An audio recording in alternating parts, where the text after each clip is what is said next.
Assalamu alaikum, dear students. Our today's topic is pollution of air and water, part 7, class 8. In the last session, we were reading about the greenhouse effect and its demerits. Now, our today's subtopic is global warming. Global warming, as the name suggests, global means pan earth. पूरी दुनिया का global means globe जो हम कहते हैं जिसमें पूरी दुनिया का नक्शा होता है, जैसे हम ग्लोब कहते हैं ना, जिसमें आपने स्कूल्स में भी देखा होगा, जिसमें पूरी दुनिया का नक्शा होता है, से लैंड और वाटर. अभी ग्लोबल वार्मिंग, सारी दुनिया का वार्म हो जाना, सारी दुनिया का वार्म हो जाना, that's global warming. First of all we will write the definition of the global warming and after that I will explain you. Global warming is a phenomenon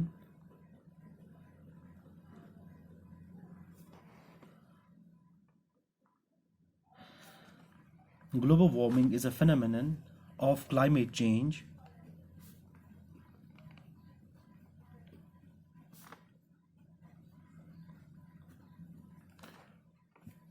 characterized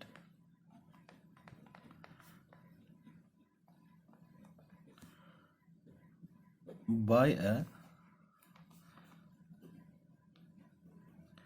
general increase in average temperatures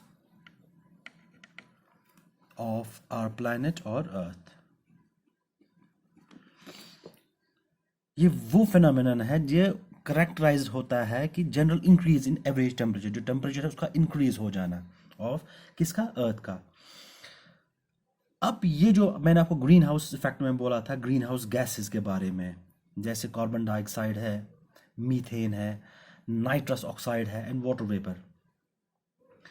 अब जो ये increase in the temperature of earth, increase in the temperature of earth, ये जो है ये directly linked है to the greenhouse gases.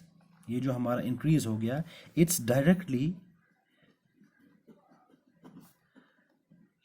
Link to किससे, greenhouse gases. Greenhouse gases, जैसे मैंने आपको कल बोला था कौन कौन सा ग्रीन हाउस गैस है. Green house gases carbon dioxide, methane, nitrous oxide and water vapour. It also contributes to the global warming, water vapor or nitrous oxide और मीथेन. अब अगर हम देखेंगे as compare to the 19th century, अगर हम 19th century की end of the 19th century की बात करेंगे, we are today in 21st century. अगर end of compare to end of 19th century,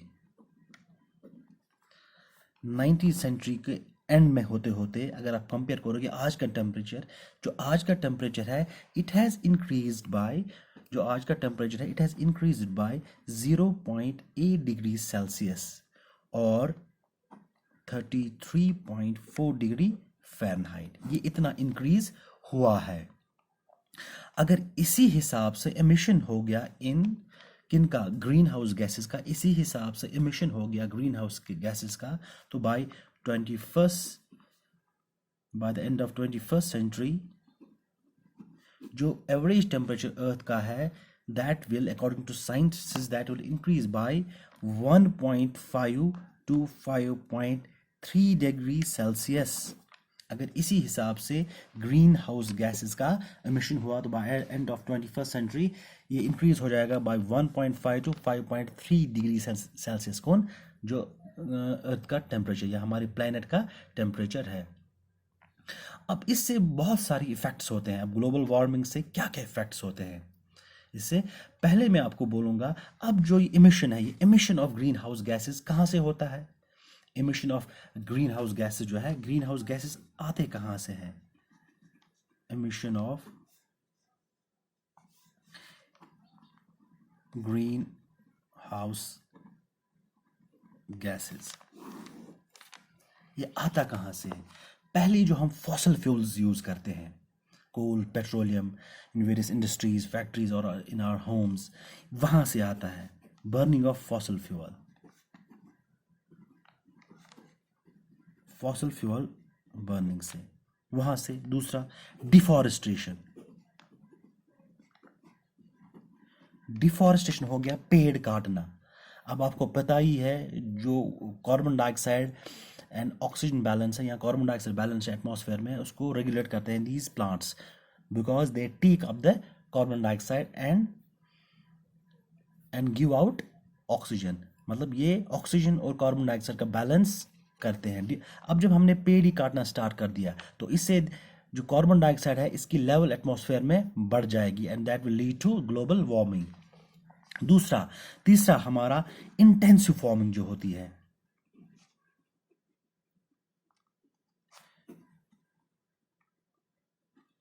intensive farming में हम अपनी फार्मिंग बढ़ाने के लिए वो यूज़ फर्टिलाइजर्स, जैसे फर्टिलाइजर्स यूज़ करते हैं। Fertilizers to overcome the needs of the population. हम इंटेंसिव फार्मिंग में जाते हैं तो वहाँ पे फर्टिलाइजर्स यूज़ करते हैं। फर्टिलाइजर्स, अब जो फर्टिलाइजर्स हम यूज़ करते हैं उनकी वजह से एटमॉस्फेयर में कौन सा ग्रीन हाउस गैस एडअप होता है? That's nitrous oxide. इससे ही नाइट्रस ऑक्साइड ग्रीन हाउस हमारे इन्वायरमेंट में आता है, और वो भी that leads to the global warming. Fourth one is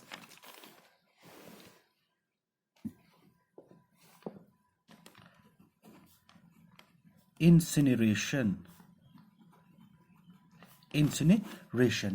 अब इंसिनरेशन क्या होता है? इंसिनरेशन होता है वेस्ट डिस्पोजल। जो हमारे घरों से वेस्ट निकलता है, चाहे पॉलीथीन्स निकलती होंगे या कोई और सॉलिड वेस्ट निकलता है, वही incinerate that's we dispose that by burning. Waste disposal, it's waste disposal by burning. Waste disposal by burning. इससे भी क्या होता है, इससे जो हम ये चीज़ें बर्न करते हैं वहाँ से भी कार्बन मोनोऑक्साइड, कार्बन डाइऑक्साइड हमारे एनवायरनमेंट में एड अप हो जाता है। अब इसके इफ़ेक्ट्स क्या हैं?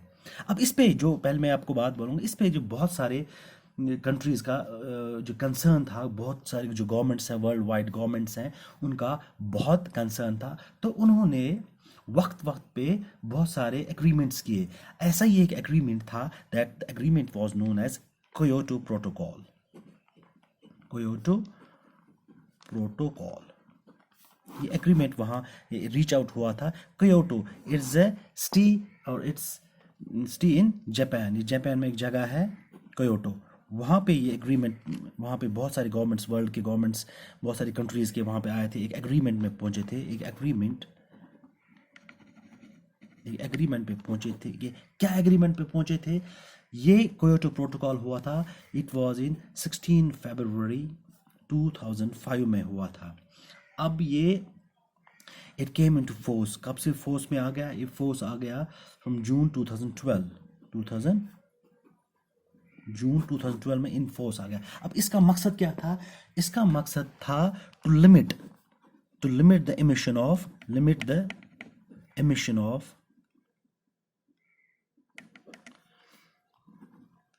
Green house gases. जो ग्रीन हाउस गैसेस निकलते हैं उसको कंट्रोल में लाना, ताकि फर्दर जो हमारा इन्वायरमेंट है वो तबाह ना हो जाए, अब इसके एडवर्स इफेक्ट्स ऑफ ग्लोबल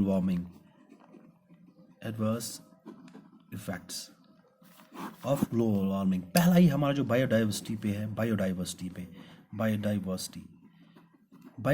है। बायो मीन्स लिविंग, डाइवर्सिटी जो डाइवर्स हमारा बायोलॉजी, बायोटिक सिस्टम्स, जैसे एनिमल्स हैं, प्लांट्स हैं, फिश हैं, बर्ड्स हैं, रेप्टाइल्स हैं, ये बायोडाइवर्सिटी है। इस पे बहुत सारा असर पड़ गया, जो हमारा इकोसिस्टम है वो डिस्टर्ब हो गया। जो इसकी वजह ग्लोबल वार्मिंग से क्या हो गया? The ecosystem disturbed ecosystem scarcity of resources हो गई, क्लाइमेट चेंज जब आ गई तो क्लाइमेट चेंज की जो रेनफॉल पैटर्न्स वो डिफ़र हो गई, माइग्रेटरी साइकिल है, जो माइग्रेटरी बर्ड्स आते थे यहाँ पे जैसे हमारे कश्मीर में, जो उनका साइकिल है वो डिस्टर्ब हो गया। माइग्रेटरी साइकिल जो है बर्ड्स का या एनिमल्स का, माइग्रेटरी साइकिल गॉट डिस्टर्ब। इससे क्या हो गया, जो उनकी पॉपुलेशन पे वो असर पड़ गया, वो ब्रीडिंग अच्छे से नहीं कर पाए तो उनकी पॉपुलेशन डिक्लाइन होने लगी। इससे क्या हो गया, डिसअपियरेंस ऑफ स्पीसीज। जब वो ब्रीडिंग अच्छे से नहीं कर पाए तो इनकी डिसअपियरेंस हो गई। और इसके साथ साथ क्या हो गया, इंट्रूजन ऑफ इन्वेजिव स्पेसीज। इससे साथ क्या हो गया, इंट्रूजन ऑफ इन्वेजिव स्पीसीज।